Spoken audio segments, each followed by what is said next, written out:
ತಾರೀಕು ಅರ್ಜುನನ ಸಮಾಧಿ ಮಾಡಲಾಗಿತ್ತು. ಸಕಲೇಶಪುರ ತಾಲೂಕಿನ ದಬ್ಬಳ್ಳಿಕಟ್ಟೆಯಲ್ಲಿ ಅದರ ಅಂತ್ಯ ಸಂಸ್ಕಾರವನ್ನು ಮಾಡಲಾಗಿತ್ತು. ನಾವು ಅವತ್ತೇ ಹೇಳಿದ್ವಿ, ಅಲ್ಲಿ ಬೇಡ, ಮೈಸೂರಿಗೆ ತಗೊಂಬನ್ನಿ.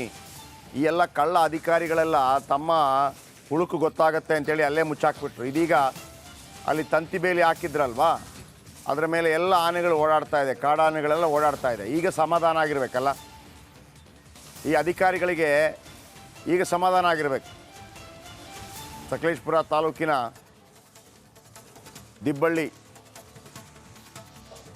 ಯಸಳೂರು ಹೋಬಳಿ ನೋಡಿ, ಇದು ಅರ್ಜುನನ ಸಮಾಧಿ ಹಾಗೇ ಬಿಟ್ಟೋಗಿದ್ದಾರೆ. ಈ ಅಧಿಕಾರಿಗಳಿದಾರಲ್ಲ, ಲದ್ದಿ ತಿನ್ನೋ ಅಧಿಕಾರಿಗಳು, ಆನೆ ಲದ್ದಿ ತಿಂದಂಥ ಅಧಿಕಾರಿಗಳಿದಾರಲ್ಲ, ಯಾವ ರೀತಿ ಮಾಡೋಗಿದ್ದಾರೆ ನೋಡಿ. ಆವತ್ತೆಲ್ಲ ಪೂಜೆ ಎಲ್ಲ ಆಯಿತು, ಮತ್ತೊಂದಾಯ್ತು, ಓಕೆ ಫೈನ್.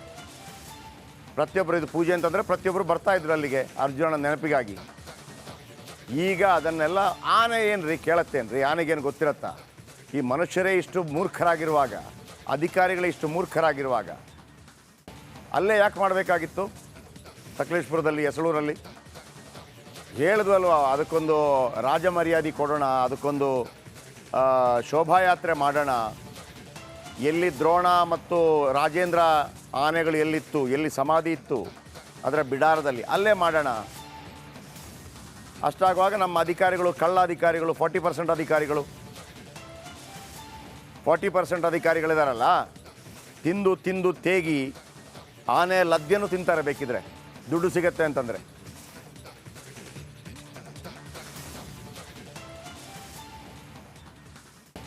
ನೋಡಿ, ಡಿಸೆಂಬರ್ 4ನೇ ತಾರೀಕು ಅರ್ಜುನನ ಅಂತ್ಯ ಸಂಸ್ಕಾರ ನಡೆಯುತ್ತೆ. ಅಲ್ಲಿ ಸಮಾಧಿ ಮಾಡ್ತಾರೆ. ಸಮಾಧಿ ಮಾಡಿ ಎದ್ದು ಹೋಗ್ಬಿಟ್ರು. ಕೆಲವು ಅಧಿಕಾರಿಗಳನ್ನು ಜೊತೆಗೆ ಸಮಾಧಿ ಮಾಡಬೇಕಿತ್ತು. ಅಲ್ಲಿ ಕೆಲವು ಅಧಿಕಾರಿಗಳನ್ನು ಹಾಕಿಬಿಟ್ಟು ಸಮಾಧಿ ಮಾಡಬೇಕಿತ್ತು. ಯಾಕೆ ಬೇಕು? ದರ್ತಿಕ ಬೋಜ್ ಅಂತಾರಲ್ಲ, ದರ್ತಿಕ ಬೋಜ್ ಒಳಗೆ ಒಂದು 4 ಆ ಅಧಿಕಾರಿಗಳನ್ನು ಹಾಕಬೇಕಾಗಿತ್ತು. ಈಗ ನೋಡಿ, ಅವತ್ತೆಲ್ಲರೂ ಹೇಳಿದರು, ಮಾಡಬೇಡಿ ಸರ್, ಅಲ್ಲಿ ಮಾಡಬೇಡಿ, ಅದರ ಬಿಡಾರ ಇದೆಯಲ್ಲ ಅಲ್ಲಿ ಮಾಡಿ. ಅಲ್ಲಿ ಅದರ ಹಿರಿಯ ದ್ರೋಣ ಇದ್ದಾನೆ, ರಾಜೇಂದ್ರ ಇದ್ದಾನೆ, 18 ಬಾರಿ ಅಂಬಾರಿ ಎತ್ತಂಥ ದ್ರೋಣ, 3 ಬಾರಿ ಅಂಬಾರಿ ಎತ್ತಂಥ ರಾಜೇಂದ್ರ, ಇವನೊಂದು 8 ಬಾರಿ. ಈಗ ನೋಡಿ, ಕಾಡಾನೆಗಳೆಲ್ಲ ಹಾಳು ಮಾಡಿ ಹೋಗಿದೆ. ಇಷ್ಟೇ ತಾನೇ ಬೇಕಿದ್ದದ್ದು. ಈ ಲದ್ಯ ಅಧಿಕಾರಿಗಳಿದ್ದಾರಲ್ಲ, ಈ ಲದ್ಯ ಅಧಿಕಾರಿಗಳಿಂದ ಇಂಥದ್ದೆಲ್ಲ ಆಗೋದು, ಇದು ಅವಮಾನ ಅಲ್ವಾ ಅರ್ಜುನನಿಗೆ? ಸತ್ತ ನಂತರ ಆದರೂ ಅವನು ಚೆನ್ನಾಗಿರೋಕೆ ಬಿಡ್ರಿ ಆತ್ಮ. ಖುಷ್ವಂತ್ ಇದರ ಬಗ್ಗೆ ಹೆಚ್ಚಿನ ಮಾಹಿತಿ ಕೊಡ್ತಾರೆ. Khushwant, over to you.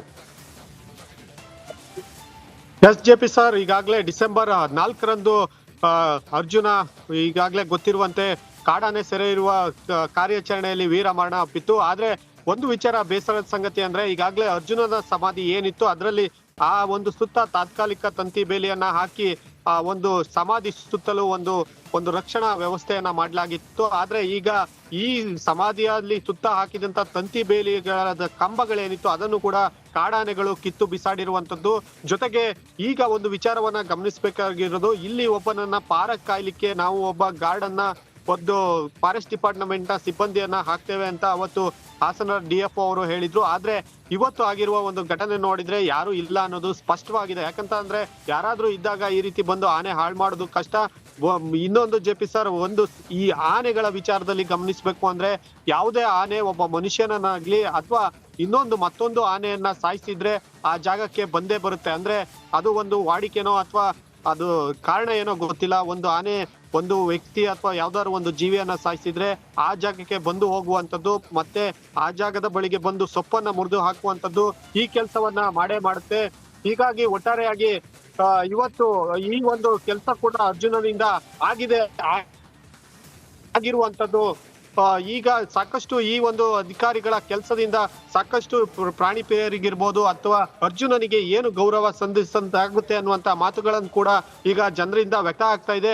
ಮುಂದೆ ಆದ್ರೂ ಕೂಡ ಈಗ ಆಗಿದ್ರೆ ಆಗೋಯ್ತು. ಈಗಾಗಲೇ ಮೈಸೂರಿನ ಬಳ್ಳ ಫಾರೆಸ್ಟ್ ಏನಿತ್ತು, ಆನೆಗಳ ಸಮಾಧಿ, ಈ ತರ ಆನೆಗಳ ಸಮಾಧಿ, ಮತ್ತೆ ಅದನ್ನ ಕರ್ಕೊಂಡ್ ಬಂದಂತ ಆನೆ ಶಿಬಿರ, ಅಲ್ಲೇ ನಾವು ಆನೆಯನ್ನ ಕರ್ಕೊಂಡು ಹೋಗ್ತೀವಿ ಅಂದ್ರೂ ಕೂಡ ಅದಕ್ಕೆ ಅವಕಾಶ ಕೊಟ್ಟಿರ್ಲಿಲ್ಲ.